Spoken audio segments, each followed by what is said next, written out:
Hola, estás escuchando la edición especial de AM ¿Quién dijo miedo? Volvemos de la mano de Amnistía Internacional para contarte historias de gente que lucha por los derechos humanos en todo el mundo.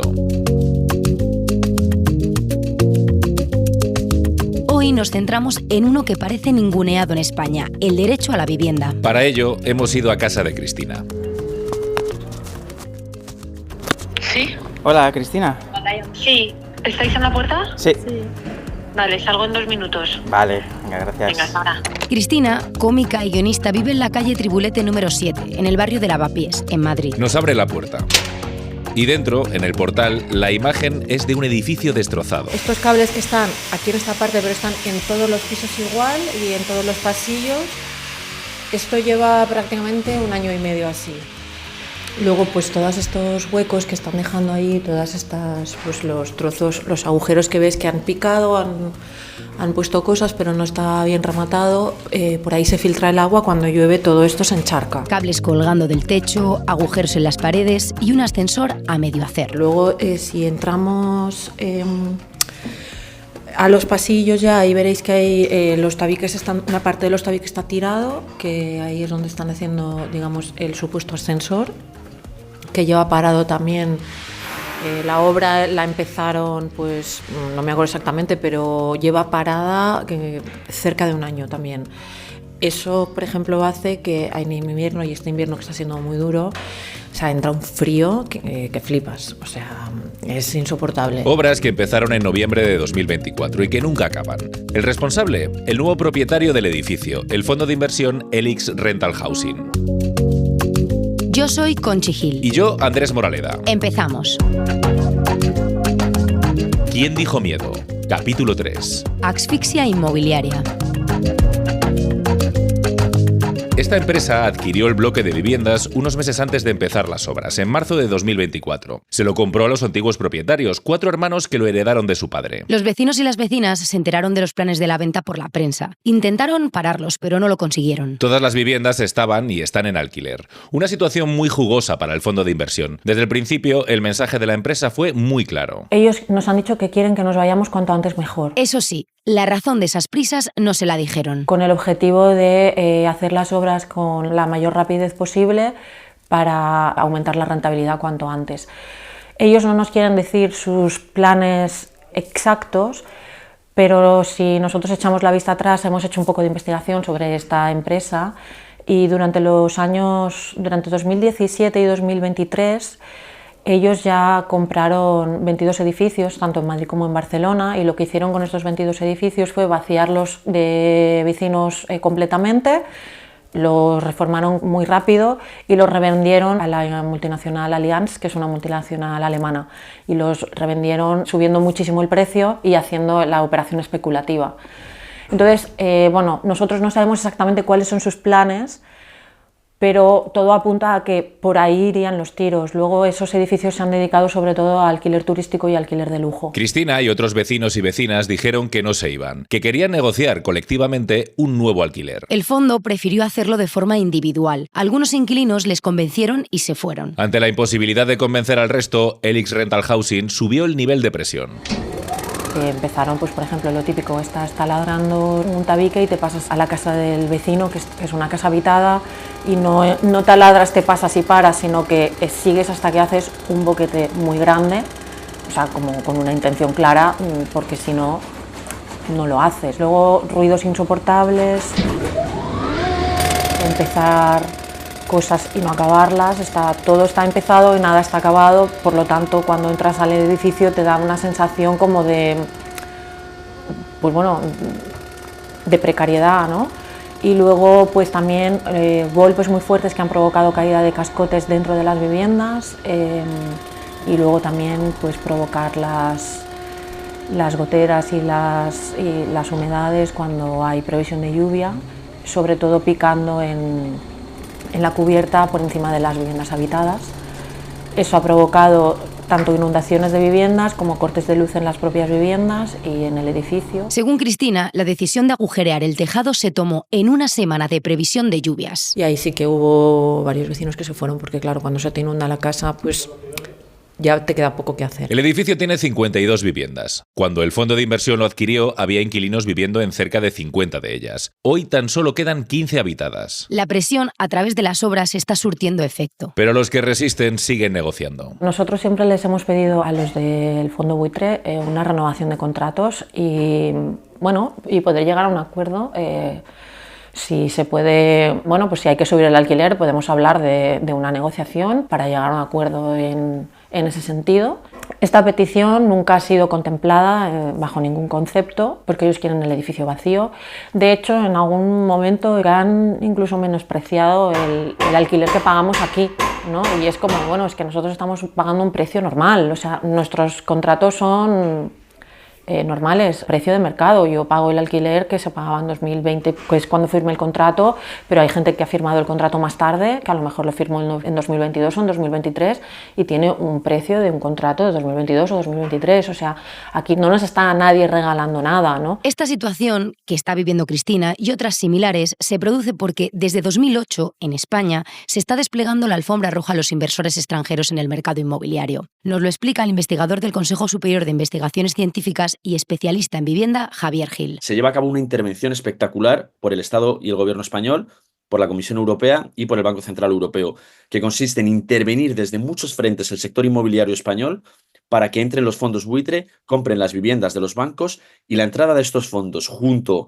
a el dinero masivo que entra, este capital especulativo internacional que entra en el mercado inmobiliario español, que lo coloniza, genera un nuevo ciclo de especulación y de subida de precios. Para ello se creó la Sareb, el conocido como Banco Malo, que se encargó de la gestión de estos activos inmobiliarios tóxicos de bancos rescatados. También se cambió la ley para beneficiar a estos fondos e incluso se llegó a tomar una medida muy directa. Aprobar las Golden Visa, que era una medida para que oligarquías internacionales que nunca han pisado este país, con invertir más de $500.000 en vivienda, ya les daban un permiso de residencia. En 2025, el gobierno suspendió esta ley que básicamente compraba un visado de residente. Pero el daño ya estaba hecho. La intervención en el mercado inmobiliario era una realidad. Cuando nos dicen, no se puede regular el mercado inmobiliario y como mucho una política o dos. No, es que ya se ha regulado. En 2013 y 2012 el gobierno de Rajoy, con su mayoría absoluta, apoyadas por las mayorías absolutas en Madrid y en la Comunidad de Madrid, llevaron a cabo esta espectacular reforma que culminó con la venta de vivienda pública a estos fondos de inversión, no solo por debajo del precio del mercado, sino algunas de esas promociones se vendieron por debajo del coste de construcción. Era un caramelo que se les daba a estos fondos, que no podían decir que no y que tenían que entrar en España. Y una vez que entraron en España para cerrar esa serie de reformas, se mandó un mensaje a los mercados internacionales. Aquí se puede especular. Aquí podéis venir a invertir en vivienda en alquiler y ganar muchísimo dinero. Y así ocurrió. La inversión en vivienda creció exponencialmente y los fondos buitre entraron masivamente en nuestro país. Ana Botella entregaba sonriente las llaves de sus viviendas sociales a los inquilinos en 2011 y los armarios están estupendos, para 2 años después acabar malvendiéndolas a un fondo buitre de forma ilegal, según el Tribunal de Cuentas. Este es uno de esos bloques de vivienda pública que la Comunidad de Madrid vendió a un fondo buitre en el año 2013. Mercedes vio como su casero cambiaba repentinamente. Y hoy se ha confirmado lo que ya intuía. El Ayuntamiento de Madrid se lo vendió a un fondo buitre saltándose la ley. Este nuevo paradigma cambió por completo la concepción del sector inmobiliario en España. En 2020, el entonces relator de Naciones Unidas sobre extrema pobreza, Philip Alston, alertó sobre el problema. En la Constitución española se reconoce el derecho a la vivienda. Olvídenlo. Carece de sentido. Yo distingo entre dos conceptos. La vivienda como activo hogar. Las familias compran una vivienda que va a funcionar como un hogar, pero también va a ser un activo financiero, es decir, sus precios van a fluctuar y se van a mover según se muevan los mercados financieros. Es una forma de ligar los intereses de la población trabajadora con los intereses de los mercados financieros y de las élites rentistas, pero siempre en una posición de desigualdad. Este proceso, si bien permite también a las familias que acceden a la propiedad ampliar su patrimonio, lo que hace es disparar ya la desigualdad, como vemos en todos los gráficos, desde los años 70 hasta el 2008, que este modelo estalla. A partir de 2008 se restaura un nuevo ciclo de especulación y de financiarización de la vivienda, pero aquí ya no va a funcionar como activo hogar, va a funcionar lo que yo llamo como activo renta, porque no son familias comprando viviendas para vivir en ellas, sino que es una demanda no residencial. Son especuladores, fondos de inversión, inversores de todo tipo que compran la vivienda buscando una rentabilidad muy elevada, una rentabilidad que no encuentran ni en la economía productiva ni en otros mercados especulativos. Para entenderlo con cifras, Javier pone un ejemplo muy claro con el fondo buitre quizás más conocido. Blackstone está vendiendo las viviendas que compró al Ayuntamiento de Madrid. Las compró por 68.000 euros. Las está vendiendo por 300.000 euros. En 13 años, las viviendas que compró por 68.000 euros las vende por 300.000 euros. Ahora multiplica eso por miles de viviendas. Estamos hablando que hay muchísimo dinero en juego, pero es un dinero que no es fruto del esfuerzo o del trabajo, es fruto de pura especulación y de un sistema político que te ha permitido, que está diseñado para que Blackstone gane ese dinero. Pero hay perdedores, y es la población. Una población que ha sido víctima de muchos desahucios, pese a la moratoria que en los últimos años ha intentado evitarlos y que, por cierto, ya no está en vigor. Sí, en 2025, y pese a que cayeron un 11% con respecto al año anterior, se siguieron produciendo más de 25.500 desahucios, 67 al día. Además, muchas organizaciones y movimientos sociales afirman que no solo se producen estas situaciones por impagos en la hipoteca o en el alquiler. También existen lo que se conoce como desahucios invisibles. Yo creo que casi toda la generación inquilina ha sufrido un desahucio invisible. Esto consiste en que básicamente cuando se acaba el contrato de alquiler que tienes, tu casero te llama y te dice que te echa para buscar a otra persona que pague más o para hacer un piso turístico, etc. ¿No? Eso en Francia, en Alemania, en Suecia, en Dinamarca, en Noruega, en Austria, en Suiza, en todos estos países eso es ilegal. Si tienes a un inquilino que está pagando, el contrato es indefinido. Puedes actualizarle la renta, pero no puedes echarle para buscar a otro que pague un 50% más. AM. Como soluciones a esta situación, Javier propone 5. Lo primero, regular contra los usos antisociales y especulativos. Que una vivienda no se pueda transformar en un piso turístico, en un alquiler de temporada, en alquilar por habitaciones, solo para saltarse la legislación y para que los caseros ganen más dinero. La segunda, según Javier, sería bajar los precios por ley, como sucede en otros países europeos. París también es una de las ciudades europeas pioneras a la hora de aplicar desde 2019 un tope al precio del alquiler. Eso ha hecho reducir el precio de media en 160 euros.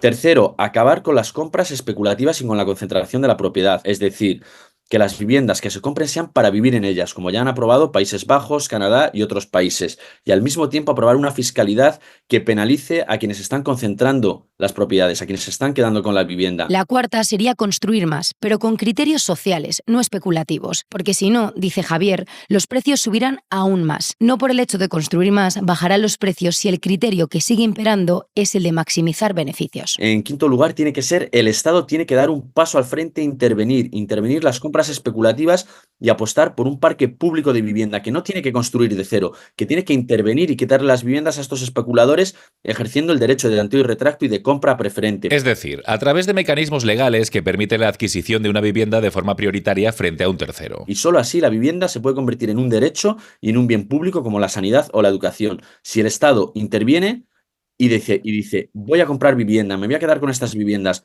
voy a garantizar el derecho a la vivienda y aprueban este programa que acabamos de comentar en materia de vivienda, no tiene que echar a los especuladores, porque los especuladores salen escopetados ellos solos. Una vez mencionadas las 5 soluciones que propone Javier, le preguntamos si el gobierno está en ese camino. El gobierno tiene que hacer algo y el gobierno ni siquiera está dispuesto. El PSOE no está intentando impulsar esta prórroga de los alquileres. Y estamos hablando de que son medidas de emergencia, que son de mínimos, son para que el problema no vaya a más, no es ni siquiera para corregir y revertir el problema, y aún así son incapaces de hacerlo. Para Javier, esto puede tener unas consecuencias sociales muy claras. Entonces, ¿sabes lo que pasa cuando el gobierno no se atreve a intervenir? Que se genera desafección y la población empieza a mostrar estas frustraciones, esta crisis de bienestar, en expresiones políticas que sí que impugnan este modelo, como son las posiciones hacia la extrema derecha. Y cuando hay partidos que les dicen, es que no es tu culpa porque tú te estás esforzando, es culpa de los migrantes, es culpa de las feministas, es culpa de los jubilados, eso hace que se manifiesten expresiones políticas hacia la extrema derecha, intentando evitar que se plantee como un conflicto de clases. No es culpa de los jubilados, ni de las feministas, ni de los migrantes. Los jóvenes tienen un problema, trabajan, se esfuerzan y aún así no pueden emanciparse de la casa de sus padres. Pero no es culpa de los jubilados ni de los migrantes, es culpa de que hay un grupo minoritario que se está quedando con las viviendas y que la concentración de la propiedad y la concentración de riqueza en este país se ha concentrado y se ha disparado desde el 2008. Pero pese a esa desafección y ese giro hacia posiciones de extrema derecha, también encontramos movimientos de resistencia, como el de Cristina y sus vecinos y vecinas de Tribulete 7. ¡Que el barrio no se vende! ¡El barrio Desde el primer momento se juntaron y recibieron el apoyo del barrio de Lavapiés. Allí organizaron diferentes manifestaciones y actuaciones en el edificio. Señores gobernantes, la vivienda es un bien de primera necesidad. Habría que releer la Constitución. Primera necesidad. No es un bien de comercialización. No es para que ganen dinero, es para que vivan los ciudadanos de su propio país, coño. No los piden con las maletas. Basta a la especulación inmobiliaria salvaje que arrasa los barrios de Madrid y del resto de ciudades españolas. Esta lucha colectiva ha conseguido algo inédito. La otra cara de la moneda está hoy en el barrio de Lavapiés, en Madrid. Los vecinos de la calle Tribulete del número 7 han conseguido algo histórico, que es sentar en el banquillo a todo un fondo buitre. Es la primera vez que está siendo juzgado un fondo buitre por acoso inmobiliario a los inquilinos. Y esta unión vecinal, junto al apoyo del sindicato de inquilinas, le ha dado mucha fuerza a Cristina. Yo vivía aquí, no conocía a mis vecinos, prácticamente conocía a la vecina de enfrente y porque me la encontraba, pero no conocía a nadie. Y a raíz de todo esto, pues he conocido a mis vecinos, que algunos son gente maravillosa, con los que he entablado una relación más allá del problema que nos une, y son relaciones de amistad. Y bueno, poder hacer esto en colectivo y como encontrar las vías, buscarlas entre todos, buscar cómo darla a conocer, de qué manera vamos a comunicarlo, cómo podemos atraer a la prensa para que les interese contarlo, que lo hemos hecho entre nosotros y ha sido muy bonito. Y luego los momentos que hemos vivido ahí, es que me emociona todo. Porque al final, dice Cristina, esta lucha no se lleva a cabo solamente por un interés personal. Nuestro objetivo principal, sobre todo con la querella, es sentar precedente, que no sabemos si lo vamos a conseguir, pero diríamos que sería como la punta de lanza, ¿no? Ese pequeño granito de arena que hace falta para que el resto de personas que están sufriendo esto vean que no pasa nada, que no hay que tener miedo, que hay que plantar cara y que poco a poco entre todos consigamos que estas empresas vean que nuestra vida sí que tiene un valor, ¿no?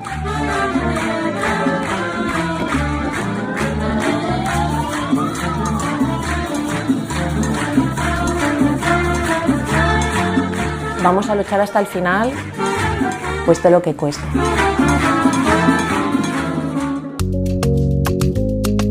Gracias por escucharnos. Si te ha gustado, mándaselo a alguien que creas que le puede interesar. Nos ayudará mucho. Te esperamos todos los días de lunes a viernes para contarte las noticias del día y cada 2 sábados una historia con Amnistía Internacional. Muchas gracias. Compártenos. Eso puede ser tu activismo de hoy.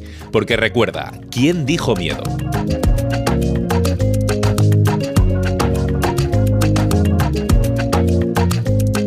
Dirección, guión y entrevistas, Edu Marín. Locución, Conchi Gil y Andrés Moraleda. Diseño sonoro, David Fernández Marcos. Música original, Bianca Muy. Producción ejecutiva, Ricardo Villa. Responsable de producción en Amnistía Internacional, Vanessa Sánchez y Ana Gómez. Una producción de The Voice Village. ¿Quién dijo miedo? Un podcast de Amnistía Internacional. En Instagram, @AMelpodcast.